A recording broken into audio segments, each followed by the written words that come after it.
with Narcissists podcast, where the first recommendation is don't. But unfortunately, that's not always possible. So this is your haven for validation, insight, strategies, and resources. So let's get started. Welcome, I'm Carrie, and this is the Living with Narcissists podcast. In the last 3 episodes, we learned about antisocial personality disorder, ASPD. We learned that that is one of the 4 subtypes of cluster B narcissism, and that it's characterized by a limited capacity for empathy and a long-term pattern of disregard for or violation of the rights of others. And generally, it starts before the person is 15 years old. We also discussed some of the comorbid ASPD combinations, like narcissistic personality disorder co-occurring with ASPD and borderline personality disorder co-occurring with ASPD. Today, we will learn about the 5 subtypes of ASPD as suggested by American psychologist Theodore Millon, who's known for his work on personality disorders. He founded the Journal of Personality Disorders and was the inaugural president of the International Society for the Study of Personality Disorders. But before we get started, I want to make sure that I make you aware that these constructs, along with the terms sociopath and psychopath, are not recognized in the Diagnostic Statistical Manual or in the International Classification of Diseases, which is put together by the World Health Organization. So the first personality construct that Theodore Millon describes is the reputation-defending antisocial, which includes narcissistic features. We explain narcissistic features in Season 1, so you could go back to Season 1 if you would like to listen to that. This person needs to be thought of as infallible, unbreakable, will not allow others to dominate them or question their status, as to them it's a sign of disrespect. They are formidable and cannot be broken. They're uncompromising, stubborn, and they will overreact to even small slights. The next is the risk-taking antisocial, which includes histrionic features. We learned in the previous episodes that histrionic personality disorder is a cluster B personality disorder, and we discussed that in detail in Season 4, Episode 5, so you could go back to that if you'd like to listen to that. But the risk-taking antisocial is foolhardily fearless. They're determined, bold, audacious, daring. They're very reckless and take unnecessary chances. They seek out new experiences and tolerate uncertainty. They are heedless and unfazed by hazard, so they pursue perilous ventures without fear of danger. The next one is the covetous antisocial, which includes negativistic features. So what is negativistic features? Well, negativistic personality disorder is now referred to as passive-aggressive personality disorder, which is characterized by procrastination, covert obstructionism, stubbornness, and they tend to not utilize time or resources well. The DSM-5 no longer uses this label, and it's not one of the 10 personality disorders listed in the DSM-5. However, the previous editions of the DSM describe passive-aggressive personality disorder as a proposed disorder involving a pervasive pattern of negativistic attitudes and passive resistance to demands for adequate performance in a variety of contexts. In school, at home, at work, in relationships, everywhere they go. Their passive-aggressive behavior is the symptom of the passive-aggressive personality disorder. And Millon describes this personality as aggressively greedy and grasping. They are begrudging and discontentedly yearning. They're hostile and domineering, envious. They crave money and wealth over all else, and they have more pleasure in taking from than in actually having. So once they have it, they're not really interested.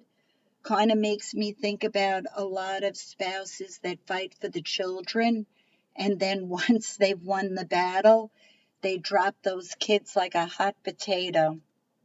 The next one is the malevolent antisocial. And this particular personality disorder includes sadistic and paranoid features. They are belligerent, sarcastic, bitterly angry. They have deep-seated resentment of others. They're vicious, sadistic, malicious, and brutal. They are spiteful. They always anticipate betrayal and punishment from others. They desire revenge. They're quick and eager to argue with aggressive defiance. They are callous, fearless, and guiltless. Many are dangerous criminals, including, believe it or not, at the pinnacle, serial killers. So, what is sadistic personality disorder? Well, sadistic personality disorder was a proposed personality disorder defined by a pervasive pattern of sadistic and cruel behavior. People with this disorder have the desire to control others through the use of emotional, psychological, or physical violence. The diagnosis appeared in the appendix of the DSM-3 revised edition. The later versions of the DSM do not include it because psychiatrists believed that it would be used to legally excuse sadistic behavior. They also have paranoid tendencies, and the paranoid personality disorder, PPD, is a cluster A personality disorder, which of course is characterized by paranoia, which is a pervasive, long-standing suspicion and generalized mistrust of others. People with this personality disorder may be hypersensitive, easily insulted, and habitually hypervigilant, scanning the environment for clues or suggestions that may validate their fears or biases. So they're looking into the world hypervigilantly, looking for confirmation bias, that their beliefs are confirmed by what they see in the world. They are eager observers, and they often think they are in danger and look for signs of threats of danger, potentially not appreciating others' interpretations of evidence for reality testing.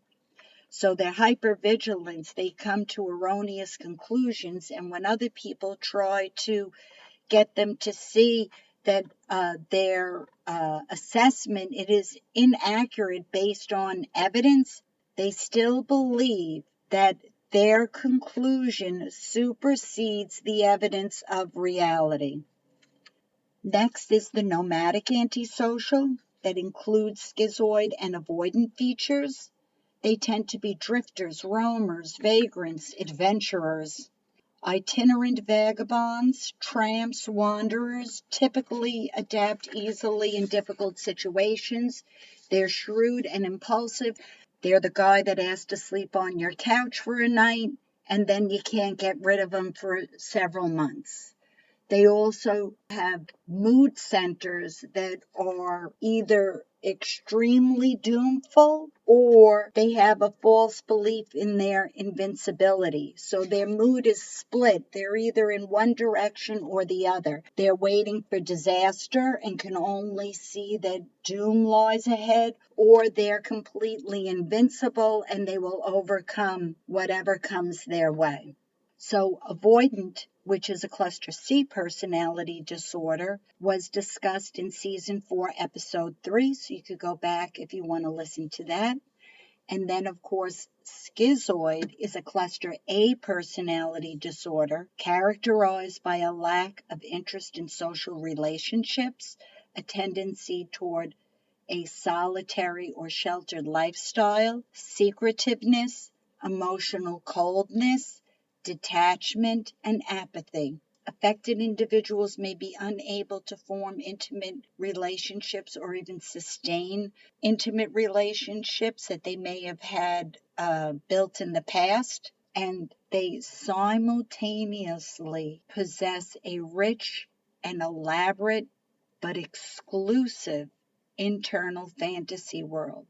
So basically, while they're completely detached from the external world by desiring to be solitary and sheltered, internally they possess a rich and elaborate internal fantasy, but it is exclusive to them. It is not something that's shared with others. So that gives you a little more insight into what antisocial personality disorder is about, according to Theodore Millon. Thank you so much for joining me. I hope this information is helpful. If you like my content, please choose to follow, subscribe, or provide a rating so I can share this information with more people and you don't miss out on future episodes. You'll also notice in the show notes that there is a link to listener support. If you would like to support the show with a small monthly donation, you can do that by clicking on the link. I look forward to sharing more in the future. Have a wonderfully peaceful day. Until next time.